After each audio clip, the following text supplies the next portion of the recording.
twagala tuteeka mu kintu kyonna twagala kukola ki kulutereeza luddemu lutereere kuba lusuku lwa export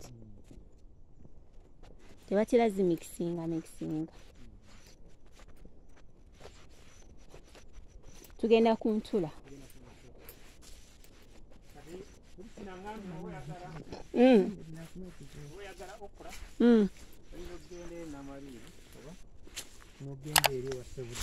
ewani okay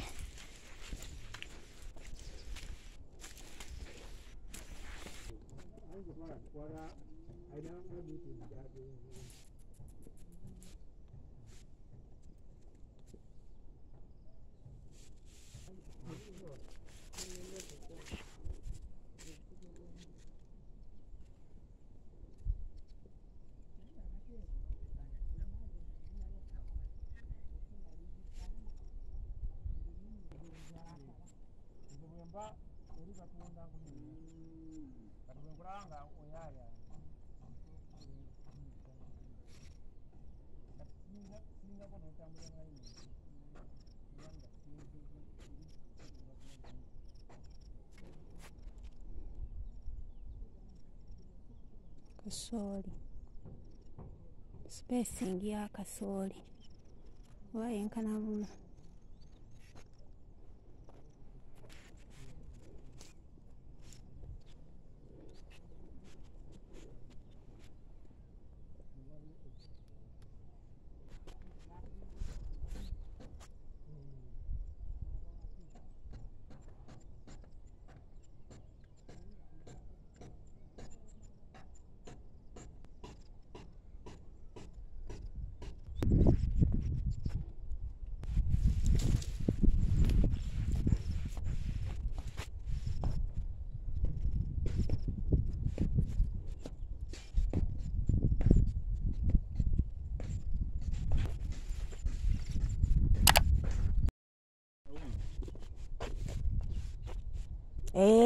lwaki mubiteeka wamu anti kati babizimba nga siriivu naye kati bw'ogenda wali mu mpaati ziri kasooli yali yekka emiso yali yekka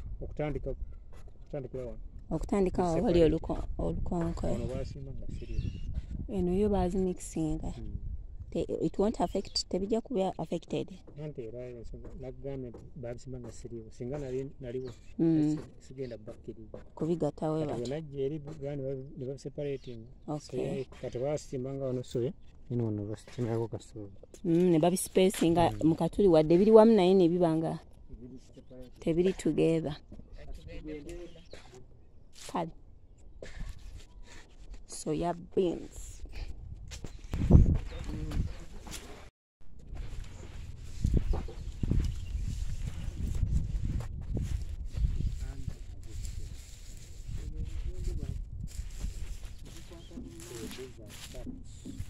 naye eriyo nga mu entulu ate wabaddeyo traps tebakozesa traps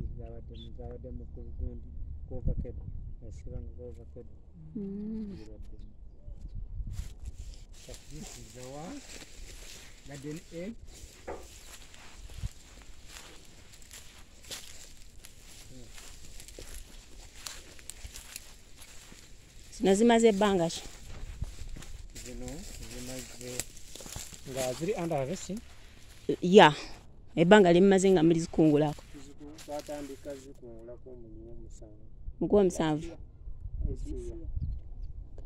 those kati mwakazikungulya emyezi 3 mulimu gwakusatu kwono September naye zirabe kati zizze buto olw'enkuba jukira wali twali mu dry season kati nga naye nga tutagoliinga okuzibako ku mazzi amatonotono naye kati enkuba etandise ate kati nezidda butoziraba.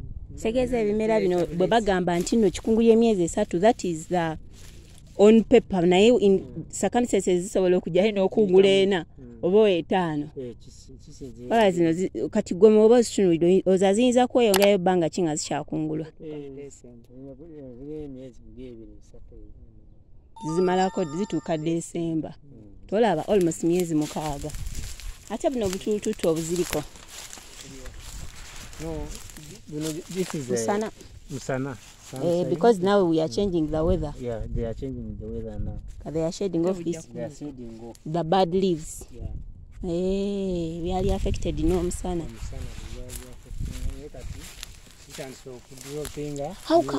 How come muneno mu nimiro y'entula? Temuli muddo eyantulu webaddemu omuddo. Anti eri antruwa. Bajja ono tusoka tulira kusingamu. Okay. And focusinga kwene entula. Okay. Naye nga bw'omanyi kati enkuba bw'etandika okutonnya. Omuddo guba stubborn. Okay. Oba wakava eno ate nosanga nga gutambudde. Ate eno olaba n'okubikka mwanyweza ebyabikwa nti nno n'okudda kwagwo tegubeera strong ng'ewatali nnyo okubikkwa.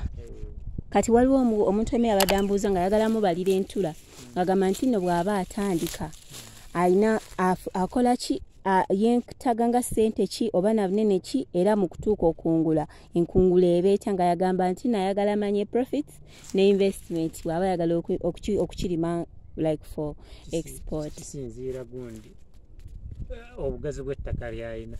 Anti kati aba gwenga okubiriza ayagala otandika oyinza mukubiriza atandike nakyenkana ki. Bw'aba alina obusobozi 1 acre. 1 acre. Then bw'aba okuyingira akatale aka-export awo n'abafamiliya abasobola okukola ki okweyongera okulima. Kati 1 acre ebe mwetaagisa okugirabira ebe eyinza mulyako like how much roughly? 1 acre obala eddagala. Naye kati eddagala Ministry ya Agriculture kati okusinziira ku mateeka semateeka afuga ebirime ebigenda ebweru eddagala bagala likendeeza bibeere nga biri ba introducing traps zino zikwata obuwuka then awo oba okutta obuwuka oba okendeeza ku chances the usage of sprays. Kati oba osprayinga katugeze mu mwezi ng'ofuuyiramu emirundi 4. Kati bw'oteekamu traps osobola okusprayiramu emirundi 2 oba gumu. Kubanga oba toweeraliikirira obuwuka oba obukwata obuleeta ki ebirwadde.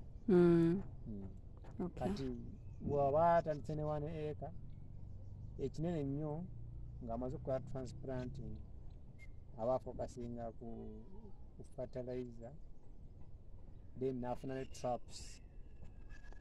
Kati awo aba yeetaaga emitwalo nga 3 okutandika ng'afokasinga ku 1 acre. Ettaka lirye y'ensigo kale nga amaze okukola transplanting emitwalo 3 giba gisobola omukolera okutuuka ku harvesting. Naye n'ensigo nayo omala okukola transplanting mu mwezi gumu